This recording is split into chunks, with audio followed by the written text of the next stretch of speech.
नरेंद्र मोदी विकसित भारत का विकसित रेल 2047 योजना के अंतर्गत पूरे देश में 554 रेलवे स्टेशनों के पूर्ण विकास और 1500 रोड ओवरब्रिज अंडरपास का उद्घाटन आज वीडियो कॉन्फ्रेंस के माध्यम से किया गया। रेलवे डीजल साइड में प्रेस कॉन्फ्रेंस के माध्यम से सीनियर डीएमई धनबाद मुकेश कुमार ने पत्रकारों को बताया कि जिसकी कुल लागत जो धनबाद रेल मंडल के अंतर्गत होगी उसमें 226.71 करोड़ की लागत है।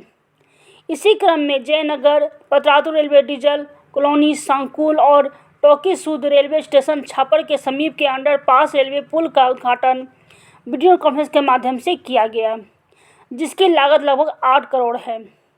इसमें हजारीबाग के सांसद जयंत सिन्हा, बड़कागांव विधायक अंबा प्रसाद उपस्थित थे।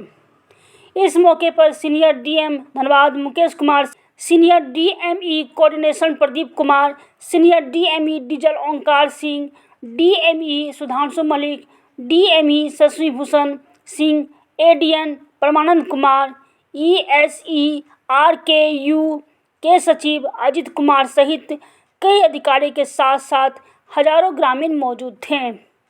रामगढ़ से महेश प्रसाद की रिपोर्ट। आज भारत के लिए, रामगढ़ के लिए और विशेष जयनगर के लिए बहुत ही ऐतिहासिक दिन है। हमारे परम आदरणीय प्रधानमंत्री जी ने एक विशाल कार्यक्रम के द्वारा हजारों रेलवे स्टेशन और अंडरब्रिज और ओवरपास को उन्होंने शिलान्यास और लोकार्पण किया।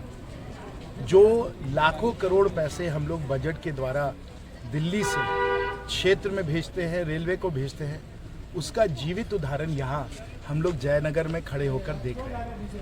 बहुत दिनों से जयनगर के वासियों की मांग थी कि इस बहुत ही विशाल और बहुत ही व्यस्त बिजी जो रेलवे लाइन है यहाँ, इस पे एक अंडरपास मिले जिसमें कि लोगों के आने जाने में उनको सुविधा हो।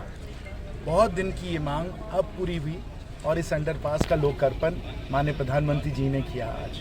इसी प्रकार से देश भर में ऐसे अंडरपास, ओवरब्रिज और स्टेशनों का लोकार्पण और शिलान्यास किया गया और जो कायाकल्प आज के समय भारतीय रेलवे का हो रहा है वो अकल्पनीय था और कोई भी समझ नहीं सकता था कि हम लोग किस तेज़ी से इस काम को कर सकते हैं। जैसे परम आदरणीय प्रधानमंत्री जी ने बोला, ये अद्भुत स्केल पे और अद्भुत स्पीड से ये काम हो रहा है और आगे के समय भविष्य में भी जो हम लोगों को अंडरपास और ओवरब्रिज की ज़रूरत होगी और विशेष रूप से रामगढ़ में जहाँ बहुत सारी मालगाड़ियाँ चलती हैं उनको हम लोग बनाते रहेंगे। क्योंकि पहले का जो नियम था कि 50% राज्य सरकार से आना था पैसा, वो भी हम लोगों ने बदल दिया है दिल्ली से।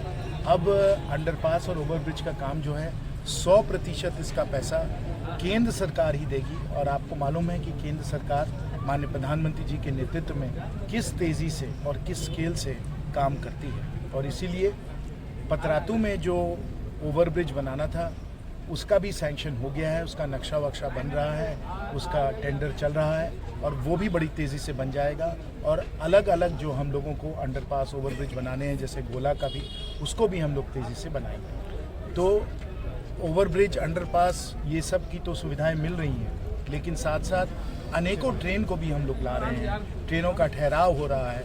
कोई कल्पना नहीं कर सकता था कि हम लोग वंदे भारत को ले आएंगे और 60 रुपये में हम लोग हजारीबाग से बैठेंगे और 3 घंटे में रांची पहुंच जाएंगे।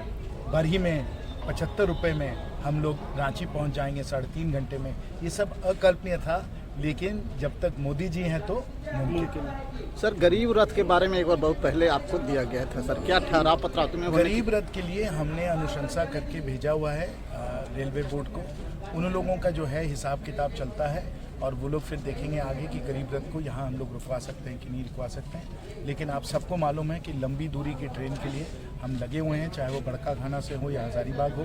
और जैसे मैंने कहा, इतना निवेश रेलवे में हो रहा है कि मुझे पूरा भरोसा है। ये बताइए, ये अंडरपास जो बना है, रेलवे अंडरपास, क्या उससे आपको महसूस हो रहा है? क्या अच्छा खुशी है? हाँ, कैसा है?